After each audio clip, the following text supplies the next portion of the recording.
అందరికీ నమస్కారం. రఘురామ్స్ గాంధీగిరి యూట్యూబ్ ఛానల్కి స్వాగతం, సుస్వాగతం. ఈరోజు మనం తీసుకున్నటువంటి అంశం జీవితంలో వినయం యొక్క ప్రాధాన్యత ఏంటి అన్న దాని గురించి మనం తెలుసుకుందాం. ఏ మనిషి అయినా జ్ఞానాన్ని సంపాదించాలంటే, విద్యను సంపాదించాలంటే వినయం ఉన్నప్పుడు మాత్రమే అది సాధ్యమవుతుందని పెద్దలు చెప్తూ ఉంటారు. విద్య వల్ల మనిషికి రెండు అంశాలు వస్తాయి. ఒకటి జ్ఞానం వస్తుంది, రెండోది వినయం వస్తుంది. అంటే ఈ రెండు, వినయం ఉంటే విద్య, విద్య వల్ల వినయం రావటం అనేది వాస్తవం అనేటువంటి విషయాన్ని మనందరూ కూడా గమనించాలి. ఇక్కడ వినయం అంటే అర్థం ఏంటంటే, నువ్వు నేర్చుకున్నటువంటి ఆ విద్యని, ఆ జ్ఞానాన్ని నీ జీవితంలో ఏ రకంగా అమలుపరుచుకోవాలి అని తెలియజేసేదే వినయం. మరి ప్రస్తుత సమాజంలో ఈ వినయానికి ఉన్నటువంటి ప్రాధాన్యత చాలా తగ్గిపోవటం వల్లే విద్యా వ్యవస్థలో కూడా చాలా రకాలైనటువంటి ఇబ్బందులు వస్తూ ఉన్నాయి. అంటే పెద్దల్ని గౌరవించటం తెలీదు, గురువుల్ని గౌరవించటం ప్రస్తుత సమాజంలో చాలా తగ్గిపోయింది అనేటువంటి విషయం మనందరికీ కూడా తెలుసు. ప్రతి మనిషికి కూడా తాను గొప్పవాడిని అనేటువంటి ఒక భావం వల్ల మనిషి అహంకారపూరితంగా వ్యవహరిస్తూ ఉన్నాడు. ఎప్పుడైతే నాకు అన్నీ తెలుసు, నేను గొప్పవాడిని అనుకున్నాడో, కొత్తది నేర్చుకోవడానికి సిద్ధంగా లేకపోవడం కూడా ఈరోజు ఒక ప్రధానమైనటువంటి సమస్యగా ఉంది. ఏ మనిషి అయితే నాకు తెలిసింది చాలా కొంచెం, తెలుసుకోవాల్సింది చాలా ఎక్కువ ఉంది అనే భావం కలిగినటువంటి వ్యక్తి వినయం కలిగినటువంటి వ్యక్తిగా మనం భావించాల్సిన అవసరం ఉంటుంది. ఎందుకంటే ఈ సమాజంలో అన్నీ అందరికీ తెలియాలని ఏం లేదు, తెలియదు కూడా. ఒక్కొక్కరు ఒక్కొక్క దాంట్లో ప్రావీణ్యాన్ని సంపాదించుకునేటువంటి అవకాశం ఉంటుంది. నిజంగా నీకు తెలియనటువంటి విషయాలు చాలామందికి తెలిసినటువంటి విషయాలు ఉంటాయి. నువ్వు గొప్పవాడిని నువ్వు అనుకుంటే నీకన్నా గొప్పవాళ్ళు చాలామంది బయట ఉంటారు. కానీ ఇక్కడ ఏమనిపిస్తుంది అంటే, నేను చాలా గొప్పవాడిని, నన్ను అందరూ కూడా గుర్తించాలనేటువంటి భావంతో మనిషి ఉండటం వల్ల ఇబ్బందులు అనేది ప్రారంభమవుతూ ఉంటాయి. అందుకే పెద్దలు చెప్తారు, ఎంత ఎత్తు ఎదిగినా ఒదిగి ఉండమని. అది మొక్కను చూసి నేర్చుకోండి అని చెప్తారు. అంటే నువ్వు ఎంత తెలుసుకున్నా, నువ్వు ఎంత మేధావిని నువ్వు అనుకున్నా, ఇంకా తెలుసుకోవాల్సింది ప్రపంచంలో చాలా ఉంటుంది. నువ్వు గొప్పవాడిని అనుకుంటే నీకన్నా గొప్పవాడు అయినటువంటి వ్యక్తులు చాలామంది సమాజంలో ఉంటారు. మనుషులకి విజయం గర్వాన్ని ఇస్తుంది. ఎవరైతే అజ్ఞానులు ఉన్నారో అటువంటి వాళ్ళకి గర్వం తీసుకొస్తుంది. కానీ మేధావులు ఉన్నటువంటి వ్యక్తులు, గొప్ప వ్యక్తులకి విజయం వినయాన్ని తీసుకొని వచ్చేటువంటి పరిస్థితి ఉంటుంది. ఒక సాధారణమైనటువంటి వ్యక్తులు విజయాన్ని చూసుకునే ఆశ్చర్యపోయేటువంటి పరిస్థితి ఉంటుంది. ఇక్కడ మనం ఏ కోవకు చెందుతాం, ఎందులో ఉన్నాం? నీకున్నటువంటి తెలివితేటల గురించి నువ్వు విపరీతమైనటువంటి గర్వాన్ని పోతా ఉన్నావా, లేదా నీకున్నటువంటి తెలివితేటలు ఇంకా నేర్చుకునేటువంటి ప్రయత్నం చేస్తూ వినయంగా, విధేయతగా ఉండేటువంటి ఆలోచన మనకు ఉందా లేదా ఒకసారి ఆలోచన చేసుకోవాలి. అందుకని ఎవరికి వాళ్ళు గొప్పవాళ్ళని అనేసుకుంటే చాలా ఇబ్బందులు వస్తాయి. కొత్తదేది నేర్చుకునేటువంటి అవకాశమే అందులో ఉండదు. ఈ వాస్తవాన్ని మనం గమనించి నిజంగా ఒక పెద్ద పెద్ద వ్యక్తులు, గొప్ప గొప్ప వ్యక్తులు, వ్యాపారాల్లో బాగా సంపాదించినటువంటి వ్యక్తులు, లేదా జ్ఞానం చాలా ఎక్కువ ఉన్నటువంటి వ్యక్తులు, నిజంగా వాళ్ళ యొక్క జీవన శైలిని కొన్ని సందర్భాల్లో చూస్తూ ఉంటే చాలా సాధారణమైనటువంటి వ్యక్తులుగా ఉంటారు. మనం ఇప్పుడు చూస్తున్నటువంటి రతన్ టాటా గారిని కానీ ఒకసారి చూస్తే, వాళ్ళు జీవించేటటువంటి విధానం, వాళ్ళ దగ్గర పనిచేసేటటువంటి ఉద్యోగస్తులకు వాళ్ళు ఇస్తున్నటువంటి గౌరవం, సమాజం పట్ల వాళ్ళకు ఉన్నటువంటి బాధ్యత నిజంగా ఆశ్చర్యం వేస్తూ ఉంటుంది. అంత గొప్ప వ్యక్తులకు లేనటువంటి ఆ గర్వాలు, అహంకారాలు ఒక సాధారణమైనటువంటి వ్యక్తులకు ఎందుకు వచ్చేస్తే అర్థం కాదు. చిన్న చిన్న విజయాలకే గర్వపడిపోవటం, అందరూ వాళ్ళని గుర్తించేయాలనేటువంటి తపన పడిపోవడం, తాపత్రయపడిపోవటం, నాకు అన్నీ తెలుసు అనేటువంటి అహంభావంతో మాట్లాడటం, అహంకారంతో మాట్లాడటం, ఇది చాలా దురదృష్టకరమైనటువంటి విషయం. ఈరోజు పిల్లల్లో కూడా మనం చూస్తూ ఉంటాం. చిన్న చిన్న పిల్లలు వాళ్ళు చదువుకున్నటువంటి చదువుకు సంబంధం లేనటువంటి విధంగా మాట్లాడుతూ ఉంటారు. తల్లిదండ్రులకు ఏమీ తెలియదు అంటారు. మా అమ్మకి చేదస్తాం అంటారు, మా నాన్నకి చేదస్తాం అంటారు, వాళ్ళకి ఏం తెలియదు అంటారు, అన్నీ నాకే తెలుసు అంటారు. ఇటువంటి ధోరణిలో ఈరోజు పిల్లల్ని మనం పెంచుతున్నటువంటి పరిస్థితి.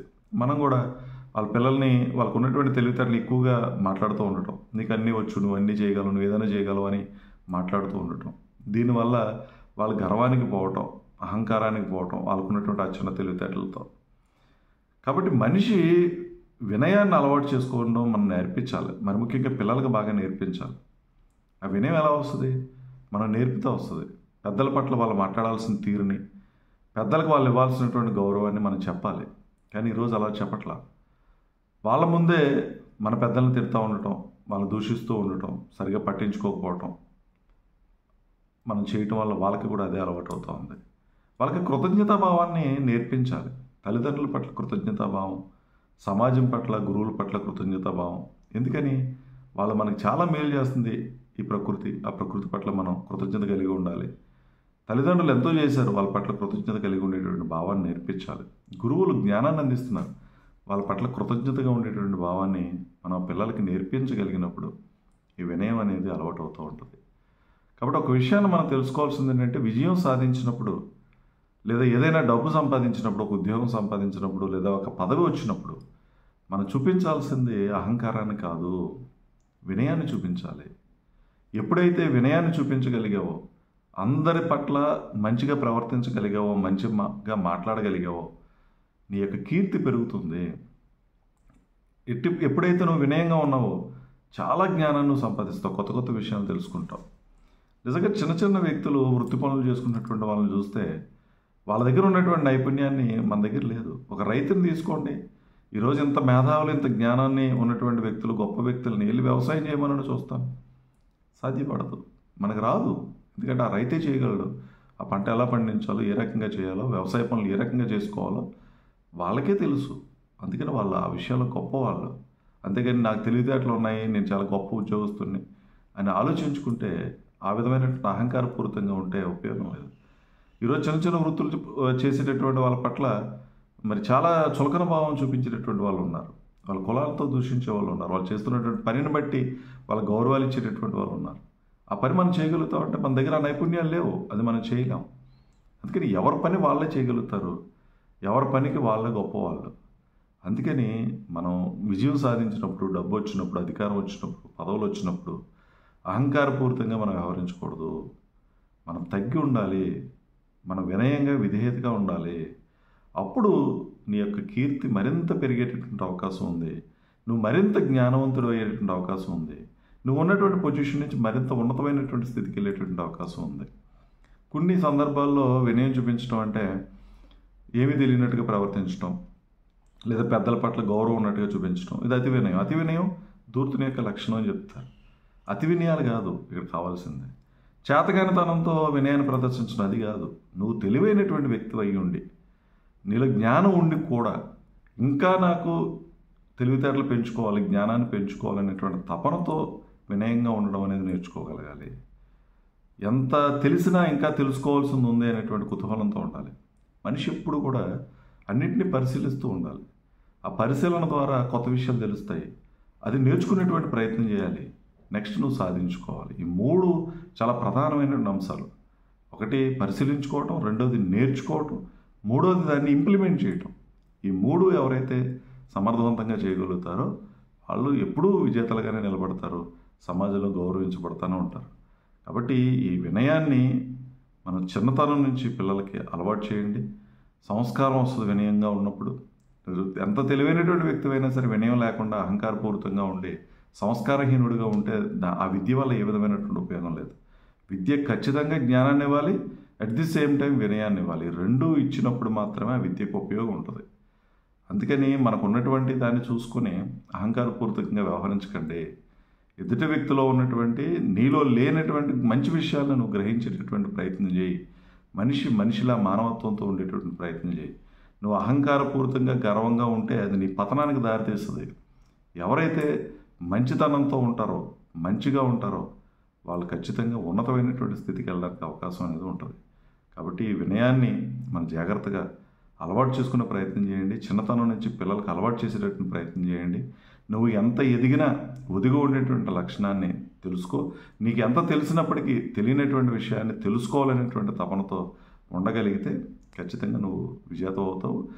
విజేతలైనటువంటి వాళ్ళు మళ్ళీ పరాజితులు ఎందుకు అవుతారని అంటే వాళ్ళ గర్వం నెత్తికెక్కినప్పుడు, అహంకారం నెత్తికెక్కినప్పుడు ఆ విధమైనటువంటి ఇబ్బందులు వస్తాయి. మళ్ళీ ఓడిపోయేటటువంటి పరిస్థితి ఉంటుంది. అందుకని గెలుపు నీకు శాశ్వతంగా ఉండాలి అని అంటే నీకు ఖచ్చితంగా వినయాన్ని అలవాటు చేసుకొని నేర్చుకునేటువంటి తాపత్రయంతో నిరంతరం కనుక ఉంటే నువ్వు ఎప్పుడు విజేతగానే ఉంటావు. అట్ ది సేమ్ టైం నీ కీర్తి సమాజంలో విపరీతంగా విస్తరించేటటువంటి అవకాశం కూడా ఉంటుంది.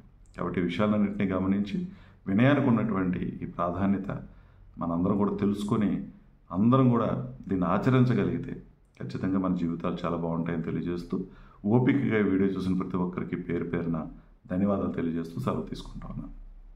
ఈ వీడియో మీకు నచ్చినట్లయితే లైక్ చేయండి, షేర్ చేయండి, కామెంట్ చేయండి. మరిన్ని వీడియోల కోసం ప్రక్కనే ఉన్న బెల్ ఐకాన్ ను క్లిక్ చేయండి. నా ఛానల్లో వచ్చే మరిన్ని ఇంట్రెస్టింగ్ వీడియోల కోసం సబ్స్క్రైబ్ చేయండి రఘురామ్స్ గాంధీగిరి యూట్యూబ్ ఛానల్.